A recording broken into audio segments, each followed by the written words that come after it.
Hello বন্ধুরা, তোমাদের সামনে একটা নতুন রেসিপি নিয়ে এলাম। দেখো আমাদের গাছের কলা কত সুন্দর, অনেকগুলো বিচি কলা হয়েছে। এই কলাগুলো দিয়ে সুন্দর একটা পিঠে তৈরি করব, তাই তোমাদের সঙ্গে শেয়ার করতে চলে এলাম। কলাগুলো প্রথমে দেখো কত সুন্দর পেকেছে গাছের কলা, এগুলোতে কোনো সার নেই। তাই এই কলাগুলো দিয়ে একটা পিঠে তৈরি করব। আর কলাগুলো প্রথমেই এগুলো আঁশ ছাড়িয়ে কলাগুলোকে ভিজিয়ে নিব। দেখো তোমরা একটু ধৈর্য সহকারে, আমি এখন কলাগুলো একটা একটা করে আঁশ ছাড়িয়ে নিচ্ছি। এইভাবে সবগুলো কলা আঁশ ছাড়িয়ে নিতে লাগবে। ছাড়িয়ে একটা একটা করে ছাড়াতে গেলে অনেক সময় লাগবে, তাই তোমাদের সঙ্গে শেয়ার করছি। এভাবে আঁশ ছাড়াচ্ছি, আর এগুলোকে আঁশ ছাড়ানো অনেক সময় লাগে আঁশ ছাড়াতে, তাই ধীরে ধীরে আঁশ ছাড়াচ্ছি। অনেকগুলো কলা, এখানে একটা দুটো নয়, একটা গাছের অনেকগুলো কলা হয়েছে। সেই কলাগুলো দিয়েই ভাবলাম যে পিঠে তৈরি করি। আর এই কলাটা সব সময় তো পাওয়া যায় না, তাই গাছের কলা।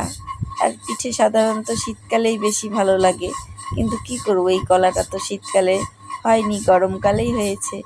তাই ভাবলাম যে না, গরমকালেই পিঠেটা তৈরি করি।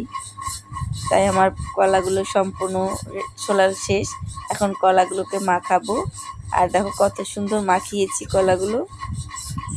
এখন সেগুলোর সঙ্গে চুন মিশিয়ে এগুলোকে 2-3 ঘন্টা ভিজিয়ে রাখতে লাগবে। আর দেখো এগুলোর সঙ্গে আমি এখন চুন মাখাচ্ছি। এই চুনটা বাজার থেকে কিনে এনেছে, গোলা চুন। কারণ চুন না দিলে কলাগুলোর থেকে রসটা বেরোবে না, আর এই চুন দিয়ে অনেকক্ষণ ভিজিয়ে রাখতে হয়, তাহলে কলাগুলোর বিচি থেকে রসটা পুরোটা ছেড়ে দেয়। তাই আমি এখন চুন দিয়ে কলাগুলোকে ভালো করে মাখিয়ে ভিজিয়ে রাখছি। দেখো তোমরা কেমন করে আমি মাখাচ্ছি, দেখো কতটা চুন লাগে। দেখো তোমরা সেরকম পরিমাণ মতোই তোমরা কখনো যদি বানাও এইভাবেই দিবে। দেখো আমি চুন দিয়ে কীভাবে মাখাতে হয় জিনিসটাকে,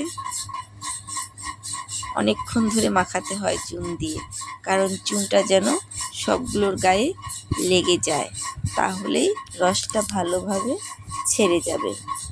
তাই আমি এই চুনটা মাখিয়ে অনেকক্ষণ যাবত এগুলোকে ভালো করে হাত দিয়ে নাড়াচাড়া করে দিচ্ছি। অনেকক্ষণ দিতে হয়, অনেকক্ষণ নাড়াচাড়া করতে হয়, একটু সময় করলে হবে না, কারণ চুনটাকে তো পুরোটা সঙ্গে মিশে যেতে হবে। তাই অনেকক্ষণ নাড়াচাড়া করছি। আর অনেকটা পরিমাণে দিতে হয় এখানে, যেহেতু আমার কলা বেশি, অনেকগুলো কলা, তাই আমার অনেকটাই দিতে হয়। আর এই ভিডিওটা দেখে তোমাদের যদি ভালো লাগে, অবশ্যই লাইক কমেন্ট শেয়ার করে পাশে থাকবে। পরের ভিডিও আনার জন্য একটু আনন্দ দিবে, পাশে থাকবে, সাপোর্ট করবে বন্ধুরা। দেখো আমার আরেকটু প্রয়োজন, তাই আরেকটু নিয়ে নিলাম, নিয়ে এটার সঙ্গে মাখিয়ে নিচ্ছি।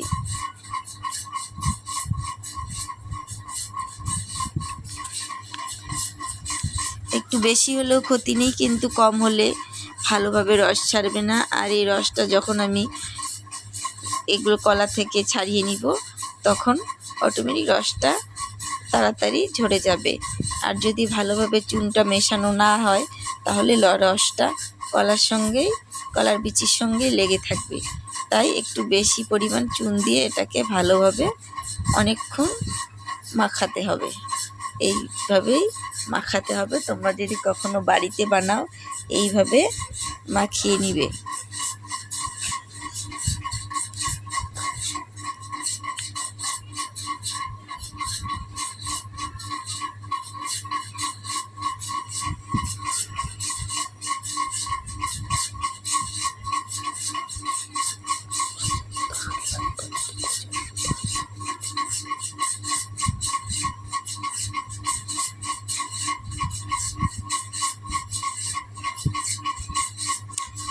হ্যালো বন্ধুরা, দেখো আমি অনেকক্ষণে ভিজিয়ে রেখেছিলাম।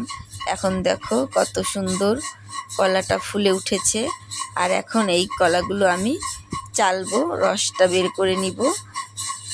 তার জন্য আমি একটা চালনি নিয়েছি আর নিচে নিয়েছি একটা বালতি, কারণ এগুলো এখানে অনেকটাই রস হবে।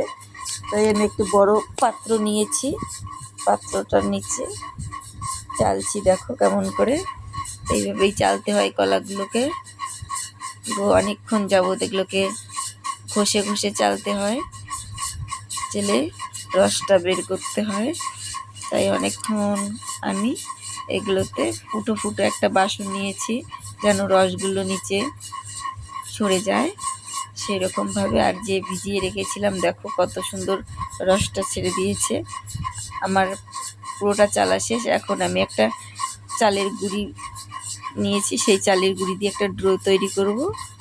দেখো জলটা ফুটিয়ে নিয়েছি, তার সঙ্গে চালের গুঁড়িটা দিয়ে দিলাম, অল্প অল্প করে চালের গুঁড়ি দিব আর সেটাকে ভালো করে নাড়া দিব। নাড়া দিয়ে সুন্দর একটা ডো তৈরি করব। তাই আমি এখন ধীরে ধীরে নাড়া দিচ্ছি ডোটা তৈরি করার জন্য। এই চালের গুঁড়িটা আমরা মেশিন থেকে তৈরি করে নিয়ে এসেছি, অনেক সময় হাতেও করি। আর আমি দেখো এখন কত সুন্দর করে ডোটাকে তৈরি করছি। সুন্দর করে একটু গরম গরম থাকতেই ডোটাকে ভালো করে ম্যারিনেট করে নিতে হয়। তাই আমি গরম গরম থাকা অবস্থায় ডোটাকে ভালো করে ম্যারিনেট করে নিচ্ছি। আর অবশ্যই দেখো আমার ডোটা তৈরি হয়ে গেছে। এই ডোটাকে কিছুক্ষণের জন্য আমি রেখে দিব, কারণ গরম গরম সেটাকে তৈরি করব না, একটু রেখে দিলে সেটা ভালো হবে। আর তারপর যে রসটা আমি কলা থেকে ছাড়িয়ে নিয়েছিলাম সেই রসটা জাল বসিয়ে দিয়েছি, কারণ এটাকে অনেকক্ষণ ফুটোতে হয়। আর যেহেতু আমি চুন দিয়ে কলাগুলোকে মাখিয়ে রেখেছিলাম, সেই চুনটা বের করার জন্য অনেকক্ষণ আমায় জাল দিতে হবে রসটাকে। আর এখান থেকে কতগুলো ফেনা বের হবে, যা চুনটা দিয়েছিলাম সেই চুনটা এই ফেনার সঙ্গে, আর কলার যে কিছু আঁশ পড়েছিল সেটাও এই ফেনার সঙ্গে দেখো কত সুন্দরভাবে একদম দলা পাকিয়ে গেছে। এগুলোকে আমি একটা ছাঁকনির মধ্যে রেখে রসটাকে ঝরতে দিব, যেন যতটুকু এর সঙ্গে রস লেগে থাকবে সেটা নিচে পড়ে যাবে, আর উপরের অংশটা এটা ফেলে দিতে হবে। কারণ এটা না ফেলে দিলে রসটা কখনোই খাওয়া যাবে না, কারণ এটা তো চুন দিয়ে ভেজানো হয়েছে। তাই সেটাকে আমি এখন ধীরে ধীরে যত উঠাবো তত বেশি নিচ থেকে উঠবে। যতক্ষণ চুনের মানে অ্যাকশনটা থাকবে ততক্ষণ এটা উঠতে থাকবে। যখন চুনের অ্যাকশনটা চলে যাবে তখন আর এই জিনিসটা হবে না। তাই এইটাকে অনেকক্ষণ ধরে তুলতে হয়। যত আমি তুলবো তত আরও হবে, যতক্ষণ চুনের অ্যাকশনটা থাকবে। তারপর দেখো এদিকে রসটা তো জাল হচ্ছে, তার সঙ্গে সঙ্গে আমি জসিগুলো বানিয়ে নিচ্ছি, কারণ এগুলো বানাতে তো অনেক সময় হয়, একা হাতে আমার করতে হবে। তাই ওদিকে একটু রসও জাল দিচ্ছি আর এদিকে জসিগুলো বানিয়ে নিচ্ছি একা হাতে। দেখো আমি তো অতটা চিকন চিকন বানাতে পারছি না, তাই আমার যখন একটু সময় করে একটু মোটা মোটাভাবেই তৈরি করছি। তোমরা যারা যতভাবে চিকন করে বানাতে সেইভাবেই বানাবে। আর আমাদের এই রসটা বেশিরভাগই এই পিঠেটা, এই কলাটা যখন হয় তখন এই জসি দিয়েই এই পিঠেটা তৈরি করে। আমার শাশুড়ি যখন ছিল তখনও তারা বানিয়েছে, এখন তো নেই, কী করব। এখন খেতে তো ইচ্ছে করে, নিজেকেই বানিয়ে খেতে হবে। এখন তো বানিয়ে দেওয়ার মতো কেউ নেই, তাই এখন নিজেই আমি বানাচ্ছি। দেখো কত সুন্দরভাবে আমার এগুলো বানানো হয়ে গেছে। আর এদিকে রসটা তো জাল হচ্ছে, রসটা জাল হয়ে অনেকটা কমাতে হয়, অনেক কমাতে হয়, কারণ যত বেশি রসটা জাল হবে তত বেশি জলটা মিষ্টি হবে, টেস্ট লাগবে। আর কলার যে একটা সেন্ট, সেই সুন্দর সেন্ট। দেখো আমি এখন রসটা আমার মোটামুটি জাল হয়ে গেছে, আর সেটাকে আমি ছাঁকনির সাহায্যে ছেঁকে এখন আমি দুধ জাল করে তাতে দুধ মিক্সড করেছি। এখন দুধ মিক্সড করার পরে আরেকটু আমি জাল দিচ্ছি রসটাকে, যেন আরেকটু ভালো গাঢ় হয়, ঘন হয়। তাই আরেকটু সময় জাল দেওয়া হয়ে গেছে। এখন জসিগুলো আমি একে একে রসে ছেড়ে দিচ্ছি। আর দেখো কীভাবে রসে ছেড়ে দিচ্ছি, তোমরা একটু দেখো। আমি তো অনেকক্ষণে বানিয়ে রেখেছিলাম জসিগুলোকে, এখন ধীরে ধীরে সেই রসটাই আমি ছেড়ে দিচ্ছি। আর রসটা শুধু কিন্তু রস নয়, এর সঙ্গে দুধ মিক্সড করেছি। আর দেখো কতটা আমি জাল দিয়ে কমিয়ে নিয়েছি রসটাকে। দেখো আগে দেখেছো কতটা ছিল, আর এখন দেখো, আর দেখো কত সুন্দর হয়েছে রসটা, দেখতেও কত সুন্দর লাগছে। দেখো এটাতে কিন্তু কোনো কালার নেই। রসটা যত বেশি জাল করবে তত কালার চলে আসবে, যত বেশি জাল করবে। আর কম যদি জাল করো তাহলে কালার হবে না। আর আমি কতগুলো ভিজিয়েছিলাম, আর দেখো কতটুকু আমার পিঠে তৈরি হয়ে গেছে। আর এই পিঠেটা খেতে না খুবই সুস্বাদু, এটাতে কোনো স্বাদ নেই, একদম ঘরোয়া পদ্ধতিতে।